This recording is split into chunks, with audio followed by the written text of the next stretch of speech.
Harka fuunee akkam jirtu kabajamtoota daawwattoota Gulalee Miidiyaa Neetwoork sagantaa keenya odeessaalee kan guyyaa irraa qabannee jirra. Sagantaa kana dhiyeessuun kan isin wajjin turus Anabbonnoo Waabekooti. Akkasumas isinis miidiyaa keenya haaraa yoo taatan chaanalii YouTube Gulalee Miidiyaa Neetwoork subscribe gochuun akka nu jajjabeessitan akka nu deeggartan isin gaafanna. Maaliif yoo isin nu deeggartan guyyaa guyyaatti sagantoota garaagaraa dhimma Oromoo fi siyaasa Oromoo laallatan hojjechuudhaan isin biraan geenya. Akkasumas odeeffannoo Oromiyaa fi kan addunyaa dabalatan akka hojjennuuf nu jajjabeessa isiniin jenna.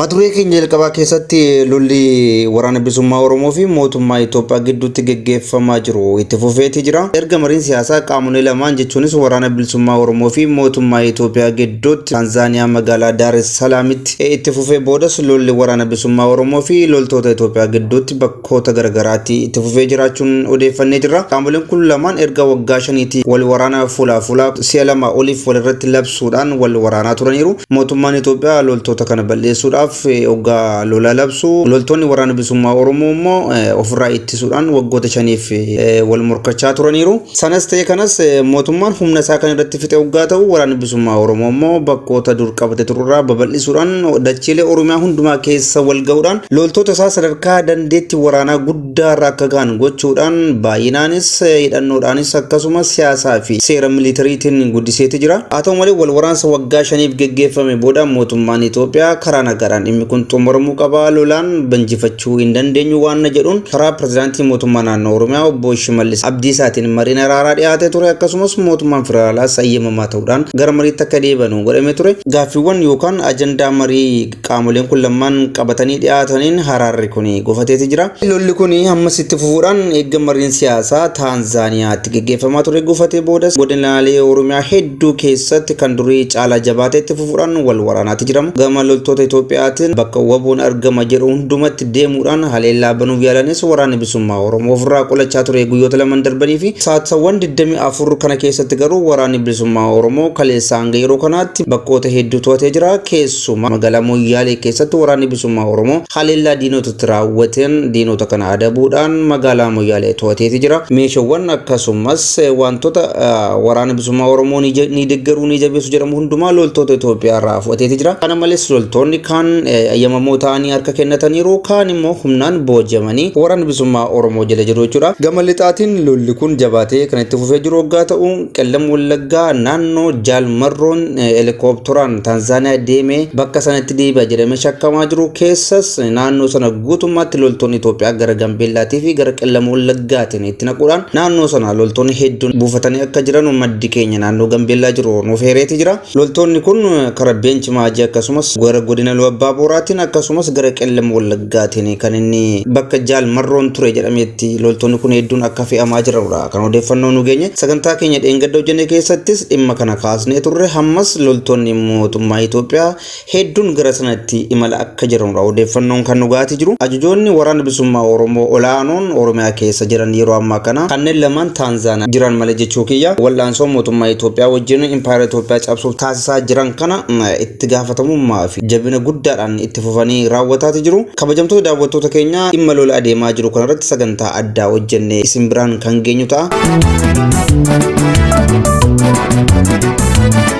Ajandaa kee lammaffaan mariin araaraa Taanzaaniyaatti geggeeffamaa ture gufachuu ilaallata. Mariin araaraa Taanzaaniyaatti geggeeffamaa ture kun abdii guddaa uummata Oromoo irratti horee ture. Akkasumas deeggartoonni qabsoo Oromoo ta'an hedduun illee mariin araaraa kun milkiidhaan xumurama jechuudhaan abdatanii turani. Gufachuu araara kanaaf sababoota gurguddoo ta'an muraasa akka wajjin ilaallu ta'a. Sababni tokkoffaan ajandaa mootummaan Itoophiyaa qabatee dhiyaateera. Ajandaan mootummaa Itoophiyaa dhiyaate kun akkuma qondaaltota ABO hiiltan akkasumas waggoota 5 darbe keessatti ABO gosa hedduutu ture. Akkuma qaamolee kana aangoo siyaasaa kennuudhaan paartii isaanii akka diigan akkasumas loltoota qabna jedhan siiviilota illee goyoomsanii haa ta'u gara kaampiitti geeshiniira jechuudhaan siyaasa hojjetaa turani. Mootummaan isa ajandaadhum kana haaromsuudhaan qondaaltota waraana bilisummaa Oromoo lamman Taanzaaniyaa jiranuuf akkasumas ajajoota waraanaa olaanoo Oromiyaa keessatti hafan hundumaaf federaala keessatti aangoon hojii akka kennamuuf akkasumas immoo ajajoonni waraanaa ittaanaa ta'an immoo Oromiyaa keessatti bulchiinsa mootummaa naannoo Oromiyaa keessatti aangoon akka kennamuuf mootummaa mootummaan Itoophiyaa gaafate. Waraanni bilisummaa Oromoo fi hooggantoonni waraanichaa garuu sagantaa kana ajandaa kana diduudhaan gaaffiin Oromoo deebuu qaba. Gaaffiin Oromoo waggaa 150 ture tokko lama jedhee deebuu qaba. Yeroon deebuu qabu immoo amma jechuudhaan gaafatanii jiru. Gaaffii araaraa mootummaan Itoophiyaa dhiyeesse kana kuffisuudhaan gaaffii ajaa'ibaa gaaffii mootummaan Itoophiyaa baachuu hin dandeenye tokko gaafatanii turanii akka maddi keenya nu ibsetti. Gaaffii waldhabdee yookaan diigamuu araara kanaaf sababa ta'e inni guddaan gaaffii irree ofii murteeffachuu Oromiyaati. Ajajoonni waraanichaa Taanzaaniyaa turan akkasumas bakka bu'ootonni isaa namoonni 7 Taanzaaniyaatti hirmatan walii galuudhaan gaaffiin Oromoo yeroo inni deebi'u amma Oromiyaan hirree mataa ishee ofii murteeffachuu kan qabdu amma jechuudhaan gaaffii kana gaafatanii jiru. Mootummaan Itoophiyaas ibsa dheengadda baaseen waraanni bilisummaa Oromoo marii irratti gaaffii saboonni Itoophiyaa waggoota 60 dura gaafachaa turan gaafachuun isaa nu ajaa'ibee jira jedhee jira. Kana jechuun afaan sirriitiin gaafa dubbannu Oromiyaan of dandeessee cittee biyya mataa ishee hirree mataa ishee murteeffachuu akka qabdudha. Ajajoonni waraanaa kun kan gaafatanii fi mootummaan Itoophiyaas ibsa isaa keessatti kan ibsee jiru jechuudha. Mootummaan Itoophiyaa gaaffii kana deebisuu hin dandeenye ibseeti jira. Gama biraatiinis gaaffii waraanni bilisummaa Oromoo gaafate kun akka fooyya'uuf yeroo dheeraatti kennanii mareetaa turan. Buutonni biyyoota garaagaraa USA fi Noorwee ta'an immoo gaaffii kana irratti yaada kennuurraa of qusatanii jiru jedhama. Maaliif gaaffiin waraanni bilisummaa Oromoo gaafachaa jiru gaaffii sirrii akka ta'e waan amanan fakkaata. Marii kana irratti jecha kana irratti dhiibba tokkollee utuu numin bifa taajjabbiitiin ta'anii hordofaa akka turan odeeffanneeti jira. Bara 1991 carraa Oromiyaan of bulchuusee kan gufachiise namoota dippiloomaatota biyya alaati jedhama. Ga'een hooggantoonni waraanaa ABO yeroo san tures ga'ee isaan taphatanii akka ta'ettitu jiru. Garuu dippiloomaatonni biyya alaa dhiibbaa guddaa Oromoo irratti uumuudhaan Eertiraan biyya mataa ishee taate Oromoon immoo garbummaa Itoophiyaaf Abisiiniyaa jalatti akka fufu kan taasifamee ture. Marsaa kanatti garuu bakka buutonni dippiloomaatota biyya alaa yookaan biyyoonni akka taajjabbiitti dhiyaatan lammeen waraana bilisummaa Oromoo irratti dhiibbaa gochuurraa of qusatanii akka jiranudha. Kan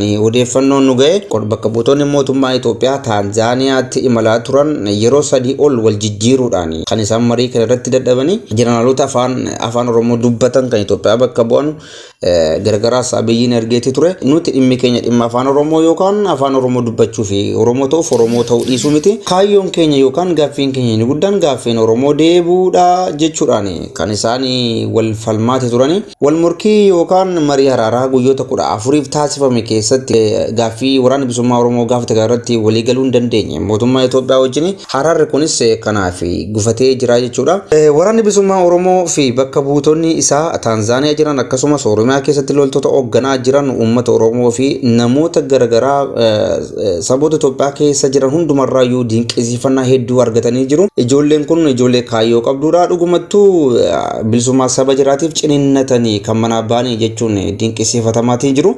Miidiyaaleen Habashaa kanaan duras qabsoo Oromoo kana laaffisaa bishaan itti naqaa oduu gosoota garaagaraatiin laamchisaa turanis diduu waraana bilisummaa Oromoo fi hooggantoota isaa kanaan baay'ee kan ajaa'ibsiifatamaa ta'eeti jira. Maaliif jennaan ijoolleen kun namni aangoo fi maallaqa biraan darbu maallaqi guddaan kennamee fi aangoon siyaasaa guddaanis kennamee fi ijoolleen kun diduunse dhugumattuu cichoomina qabdi. Ijoolleen kun saba isaanii bilisoomsuuf cichoomina guddaa qabu jechuudhaan afaan isaanii qabatanii wanta jiran fakkaata. Mootummaan naannoo Oromiyaa garee maafiyaa lamaanii kan hoogganamu. Gareen pirezidaantii Shimallis hoogganu kan biraadha. Garee itti gaafatamaa paartii badhaadhina Oromiyaa obbo Fiqaaduu Tasammaa hoogganan immoo garee biraadha. Gareelee kun lamman mataan isaanii immoo of jalatti maafiyaa ijaarrachuudhaan yeroo yerootti kan isaan wal sodaachisanu. Gareen Shimallis Abdiisaatiin hoogganamu lolli kun akka dhaabbatee nageenyi bu'ee Oromiyaan nagaa akka taatu akka barbaadu. Gareen Fiqaaduu Tasammaatiin hoogganamu immoo garee daldaalaadha. Qabeenya Oromiyaa saamanii duroomaa badhaadhaa jiran jechuudha. Garee kana gidduu dhimma araaraa kana irratti walii galuu hin dandeenye utuma waraanni bilisummaa Oromoo sagantaa ofiin bulchuu Oromiyaa gaafachuu dhiyeessuu baateeyyuu araarri kun wanta milkaa'uun fakkaatu sadarkaa Oromiyaatti tarii sadarkaa federaalaatti walii galuu danda'ama jedhamee ture. Garuu gara Oromiyaatiin baay'ee sodaachisoo fi jabaara ture. Maaliif jennaan qondaaltonni mootummaa naannoo Oromiyaa bakka lamatti qoodamanii garee maafiyaa of jalatti ijaarrachuudhaan sagantaa siyaasaa adda addaa qabu. Gareen Fiqaaduu Tasammaatiin hoogganamee of jalatti immoo garee maafiyaa kuufatee jiru. Lolli akka dhaabbatu hin barbaadu. Gareen kun abbaa barbaade ajjeesa. Poolisii Oromiyaa fi humna nageenyaa Oromiyaa hundumaa kan of jalatti hoogganudha. Qaamni kun abbaa barbaade ajjeesa, mana abbaa barbaade yookaan qabeenya abbaa barbaade guba. Gareen kun garee maafiyaa ikoonomiidhaan of ijaare jechuudha. Kanaafuu mariin kun bifa kanaan gufateetii fufeetii jira jechuudha. Ajandaa keenya sadaffaa keessatti kabajamtoota daawwattoota keenya gara obbo Leencoo Lataa isin geessina. Obbo Leencoo Lataan nama siyaasaa Itoophiyaa keessatti gahee guddaa qabanudha. Akkasumas immoo adda bilisummaa Oromoo hundeessuu fi hoogganuu keessatti nama shoora guddaa taphatanidha. Namni kun yeroo tokko adda bilisummaa Oromoo hoogganuudhaan sadarkaa guddaa irratti seenaa guddaa nama hojjetedha. Yeroo biraa immoo loltoota kana gara kaampiitti galchisuudhaan seenaa dogoggoraa nama hojjetedha. Sanas ta'e kanas obbo Leencoo Lataa umurii isaanii siyaasuma Oromoo keessatti kan isaan fixanii amma waggoota shanan kana asitti garuu mootummaan biyya bulchaa jiru mootummaa Oromooti, mootummaa afaan Oromoo dubbatudha jechuudhaan amana obbo Leencoo Lataan. Obbo Leencoon yeroo garagaraatti miidiyaa Beetii Show jedhamu yookaan gaazexeessituu Beetii wajjin haasaa taasisu siyaasa Oromoo fi siyaasa Itoophiyaa laallatan hedduu ni xiinxalu jechuudha. Obbo Leencoon guyyaa har'a akka YouTube miidiyaa Beetii irraa arganetti obbo Leencoon haasawwa tokko taasisanii jiru. Fuuldureen ajajaa waraana bilisummaa Oromoo Jaal Marroo Dirribaa fi ittaanaa isaanii Jaal Gammachuu Abbooyyee maal jettee gaaffii gaafattee fi wanta lamma tilmaamanii obbo Leencoon tokkoffaa Marroon biyya alaatti hafuu qaba, hafuus mala jedhanii turani.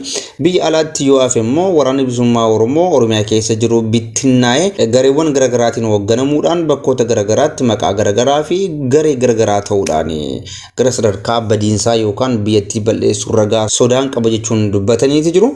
Kana jechuun maachuudha Marroon gara biyyaatti deebi'uu hin danda'u. Yoo deebi'e immoo hayyama mootummaatiin, hayyamni mootummaan immoo hayyama kennuu hin danda'u. Kanaafuu carraan Marroon qabu gara biyya alaatti achuma Taanzaaniyaa yookaan bakka biraatti hafuudha. Yaada jedhu kaa'aniiti jiru. Achitti yoo hafe immoo gara namni kun diiyaasporaa ta'ee akkuma qaama diiyaasporaa tokkotti fiinxaleessaa ta'a malee Oromiyaa keessatti gaheen yookaan shoorri taphatu kan gubbaatti dhaabbata jechaa turanii obbo Leencoon. Yaadi lammaffaan obbo Leencoon ka'an immoo tarii ni ta'a jedhanii tilmaaman immoo namni kun gara biyyaatti yoo deebi'e mootummaan eeyyamee yoo gara biyyaatti deebi'e jedhani obbo Leencoon. Waraanni Itoophiyaa dursee bakkicha qabachuudhaan Marroo ajjeesuu malu yaada jedhu qaba. Ajandaa kee lammaffaa irratti gara keessanii hin geenye kabajamtoota daawwattoota keenyaa wal fakkaata. Loltoonni mootummaa Itoophiyaa gara bakka Marroon itti deebi'e jedhanii yaadanutti keessumaa gara lixa qellem wallaggaa kanatti hedduu fe'amaa akka jiranu isinitti himnee turre. Obbo Leencoonis kanuma nu mirkaneessuudhaan loltoonni Itoophiyaa dafanii bakkicha qabachuudhaan Marroo ajjeesuu malu yaada jedhu kaasanii obbo Leencoon. Kun akka tilmaamaatti obbo Leencoon kan tilmaamuudhaaf mirga qabu nama siyaasaati, nama ogeessa siyaasaati, siyaasas hin danda'u. Garuu wanta obbo Leencoon yaaduu qaban yookaan immoo wanta obbo Leencoon irraanfatan tokkotu jira. Namni Jaal Marroo Dirribaa jedhamu kun nama akkamii akka ta'e obbo Leencoon irraanfatan immoo namni kun nama beekaadha, nama siyaasii galee fi sirriitti beekudha. Inni lammaffaan immoo namni kun nama waraana keessatti guddateedha, nama adeemsaa fi sochii waraanaa sirriitti beekudha. Jaal Marroon nama salphaa utuu ta'e waggoota shanan kana keessatti yookaan du'a yookaan harka kennata ture. Mootummaan Itoophiyaa yeroo hedduu du'eera jechuun ibsa baasee yeroo hedduu immoo argamina jedhee ibsa baasaa ture.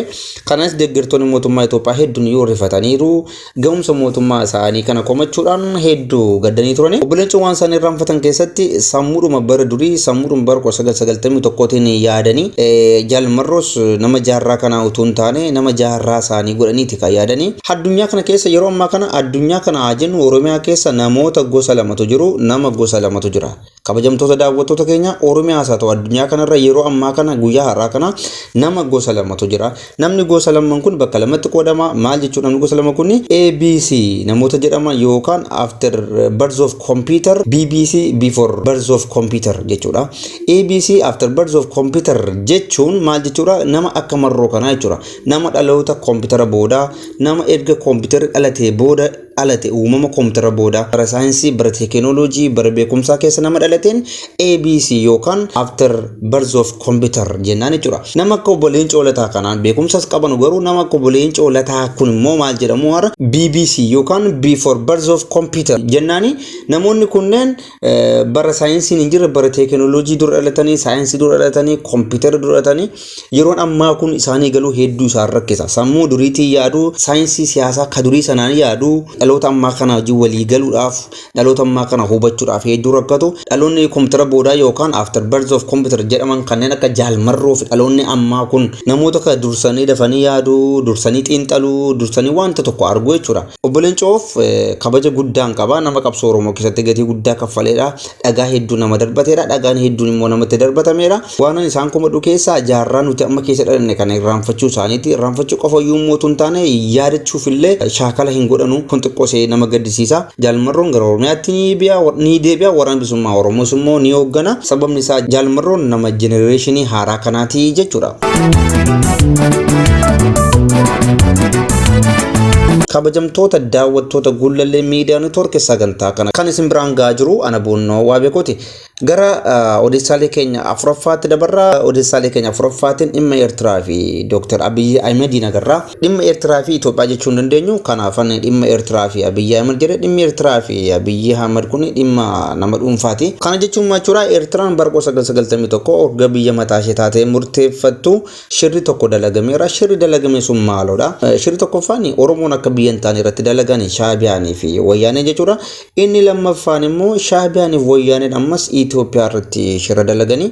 Itoophiyaa irratti shirri isaan dalagan kun maalidha? Pirezidaantii Isaayyaas Afwerqii fi muummichi ministeeraa duraanii Itoophiyaa obbo Mallas Zeenaawii Eertiraan biyya mataa ishee akka taatu, obbo Mallas Zeenaawii immoo Itoophiyaa hoogganuudhaan qabeenya biyyattiin qabdu keessumaa qabeenya Oromoon qabu, daldaltoota Oromoo, beekumsa Oromoo, riisoorsii Oromoon qabu hundumaa jirru kun to'achuudhaan hanga sadarkaa buna biyya alatti erguu geesse turte Eertiraan. Buna mulunee akka gara biyya alatti ergaa ture jijjiiruudhaan Agos Coffee jedhanii maqaa Agos kennuudhaan hanga qabeenya Oromoo hanga buna Oromoo illee ekspoortii gochuutti ga'an biyyoonni kun lamman Eertiraan fi Tigraay jechuu kiyya. Kun shirri isaan dalagamu maalodha?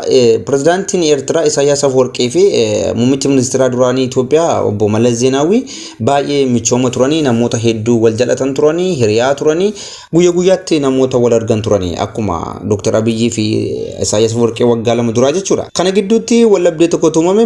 Wal-dhabdee isaan gidduutti tuumame kun maalodha? Wal-dhabdee jaalallee walirraa fudhachuu. Walitti bu'iinsi Isaayyaas Afwerqii fi Mallas Zeenaawii akka namoonni haasa'an dhimma waraanaa yookaan dhimma daangaa Zaalambassaa, Baadimmee fi Shiraaroo miti. Walitti bu'iinsi Isaayyaas Afwerqii fi Mallas Zeenaawii jaalallee yookaan dubartii irratti kan isaan wal dhabanii. Kana irratti dubbiin dhuunfaa isaan qaban kun gara biyyaatti babal'achuudhaan Eertiraan haleellaa xiyyaaraati kan isheen hospitaalota Maqalee fi manneen barnootaa Maqalee irratti haleellaa raawwatte Eertiraani. Kana booda dhimmi kun wal waraansi kun maal ta'e gara daangaatti babal'achuudhaan dhimma Baadimmee fi Shiraaroo ta'e jechuudha. Michoomni daangaa darbe yookaan immoo to'annoo hin qabne Abiyyii fi Isaayyaas gidduutti geggeeffamaa ture ammas gara walitti bu'iinsa biraatti deemee jira. Abiyyi kaayyoon isaa ulaa galaana diimaa deebisuudha. Ulaa galaana diimaa deebisee biyyoota gaanfa Afrikaa irratti abbaa hirrummaa isaa yookaan dandeettii isaa mul'isuu barbaada. Kaayyoon Abiyyi guddaan gaanfa Afrikaa irratti mootii yookaan nugusa awwaa ture sana ta'uudha. Gaanfa Afrikaa kana Sumaalee, Jibuutii, Eertiraa biyyoota gaanfa Afrikaa ta'an hundumaa to'achuudhaan abbaa irree ta'uudha kan inni barbaadu. Kanaaf immoo ulaan galaanaa isa barbaachisa. Gola abbaa barbaade yookaan mana abbaa barbaade dhaquudhaaf ulaan galaanaa isa barbaachisa jechuudha Abiyyiin. Eertiraan amma gama seetiin eegga wal waraansa Tigraayin keessatti hirmaattee loltoota ishee hedduu jeneraaloota waraanaa akkasumas namoota saayinsii waraanaatiin gurguddoo ta'an eegga dhabdee booda amma waraanni biraan ishee quunnamuudhaaf jira. Eertiraan amma rifaatu guddaa keessa seentee jirti. Kabajamtoota daawwattoota keenya akka odeessaaleen ba'an ibsanitti hanga sadarkaa gandaatti gadi bu'uudhaan loltoota filaatii jirti.